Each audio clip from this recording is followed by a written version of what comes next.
বৌমা আজকে কিন্তু পার্লারে যাবো। পার্লারে কেন মা? আর চুলগুলো না কেমন একটা হয়ে গেছে, একটা কাট দিয়ে আসবো পার্লার দিয়া। আপনার চুলের লেয়ার কাটটা খুব ভালো মানাইবো। সত্যি তাই? হ্যাঁ মা, আপনাকে খুব সুন্দর লাগবে। বলছি তোর আলমারিতে গুছাইতে গিয়ে দেখলাম অনেকগুলা জিন্সের প্যান্ট, টি শার্ট। বলছি ওইগুলো পড়তে পারিস না? এরকমের গরমের ভিতরে কাপড় চোপড় কতগুলা পেঁচাই আসিস। হ্যাঁ মা, ওইগুলো পরা যাবে? পাবে না তো কি, ওইগুলাই পড়বি। এই যুগে কেউ শাড়ি চুড়ি ওরকম পেঁচাই বসে থাকে নাকি? আর তার থেকে দুই একটা আমারেও দিতে পারিস, আমিও পরুম।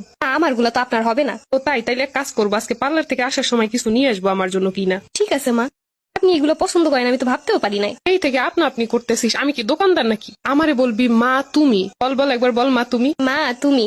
কি সুন্দর লাগতেছে শুনতে, আবার বল মা তুমি। মা তুমি। আমি জুয়ান জান থাকতে আমার শাশুড়িটা আমার কিছু করতে দিছে না, কোনো ফ্যাশনই করতে পারি না, কোনো সাজগুজো করতে পারি নাই। কিন্তু এখন তুই আসছিস, তুই আর আমি মিলে ফ্যাশন করবো, দুজন মিলে কেনাকাটা করবো, সাজুগুজু করবো, দুইজন মিলে পার্টি করবো। ভাবা যায় এরকমেরও শাশুড়ি হয়? নিজে সারা জীবন করতে পারি না, তোরে নিয়ে এবার করবো। চল এবার পার্লার থেকে আসি। বলতো আমারে কেমন লাগতেছে? মা তোমারে তো হেভি লাগতেছে। সত্যি বলছিস তো? হ্যাঁ মা, আপনার সেই সুন্দর লাগতেছে। মা তাইলে আমি যাই রান্না বসাই দেই। রান্না বসাই দেই মানি? এখন আবার কিসের রান্না? মা দুপুরের খাবার তো দুপুরেই শেষ, রাতের খাবার তো আর রান্না করা হয় নাই। তো কি হয়েছে, তাই বলে কি রান্না করা লাগবে? তাহলে মা? ফুড পান্ডা দিয়ে অর্ডার দিমু, দরকার হইলে রেস্টুরেন্টে গিয়ে খামো। ও এইরকমেরও শাশুড়ি হয়? আমরা দুজন কি খালি রান্না বান্না করে কাটাবো নাকি? এখন সময় জীবনটা উপভোগ করার, এখন যদি শুধু রান্না করে শেষ করি তাহলে কি হইব?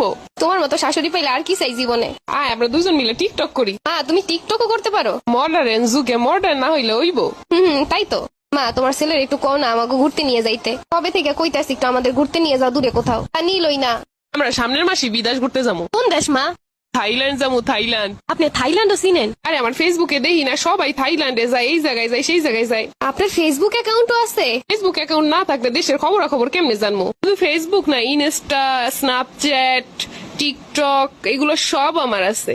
আম্মা গো আম্মা। চল দুইজন মিলে আইসক্রিম খাই। আইসক্রিম তো নিয়ে আসি নাই মা। আরে ফ্রিজ ভর্তি আইসক্রিম আইনা রাইখা দিছি, তোর যখন মন চায় তুই বাইর করে খালি খাবি। হ্যাঁ আপনি এইগুলোও বোঝেন? আবারও আপনি আপনি করতেছিস, আমি কি দোকানদার? বলবি মা তুমি। মা তুমি না অনেক ভালো। আর শোন, তোর যত বান্ধবীরা আছে তাদেরকে আসতে বলবি বাসায়, সবাই মিলে একটা পার্টি দিব। এটা কি শাশুড়ি না ফেরেস্তা? আর শোন, মন খারাপ লাগলে আমারে বলবি, যেখানে যাইতে ইচ্ছা করে, যেই বাসায় যাইতে ইচ্ছা করে, যে বান্ধবীর সাথে দেখা করতে ইচ্ছা করে, আমায় শুধু একটা বার বলবি। আমি কি ঠিক শুনলাম? আমারও দুইটা বান্ধবী আছে, ভাবছি ওদেরও ডাকবো। ঠিক আছে মা। চল যাই ফুচকা খেয়ে আসি। আজকে তো অনেক রাত হয়ে গেছে। রাত 10টা বাজে, এইটা কোনো সময় হইলো? চল ফুচকা খেয়ে আসি। আচ্ছা মা। মা 2 প্লেট ফুচকা দেন তো। ঝাল কি বেশি দিবে না কম দিবে? মা ঝাল ঝাল কইরা। আমারও ঝালঝালি পছন্দ। মা ঝালঝাল কইরা দিয়েন। ফুচকা তো খাওয়া শেষ, কিন্তু এখন তো বাসায় যাইতে ইচ্ছা করতেছে না। তাইলে মা কি করবেন? চল আজকে আমরা শহরটা ঘুরে দেখি রাত্রেবেলা। এই রাতে গাড়ি পাইবেন কই? আছে গাড়ি আছে। তাইলে তো ভালোই হয়, চলো। এরকমেরও শাশুড়ি পাওয়া যায়? আমার তো কিছু কমই লাগে না, সবই সে জানে। এরকমের শাশুড়ির পা দেওয়া পানিও খাইতে মন চায়। আজ যদি আমার মাইয়া থাকতো তাহলে কি আমি তার সকালাত পূরণ করতাম না? তুই তো আমার নিজেরই মাইয়া। এখন খালি আমাকে সংসারে একটা ছোট আসলেই হয়। আরে ছোট টোটো আউনের সময় আছে, এখনই না। আগে তুই নিজে বড় হ, তারপরে ছোট। বাহ কি চমৎকার কথা। শাশুড়ি এমন না হইলে হয়? এরকমের শাশুড়ি থাকলে তার পোলা দিয়ে কি করবো?